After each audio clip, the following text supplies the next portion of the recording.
ఆమె అంటుంది, నా ప్రాణ ప్రియుడా, అంటే నా సొంత ప్రియుడా, నేను ప్రేమించే ప్రియుడా. ప్రియుడు అంటే అర్థం ఏమిటంటే ఇష్టంగా ప్రేమించేవాడు అని దాని అర్థం.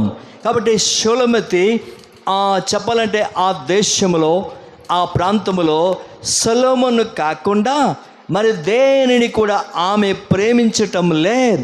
సొలొమోను కాకుండా తన హృదయంలో ఇంకెవరికి స్థానం ఇవ్వలేదు.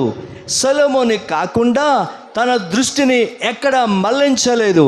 కాబట్టి తన దృష్టి అయినా, తన మనస్సు అయినా, తన హృదయంలో చోటు అయినా ఈమె ఎవరికి ఇచ్చిందంటే సొలొమోనుకి ఇచ్చింది.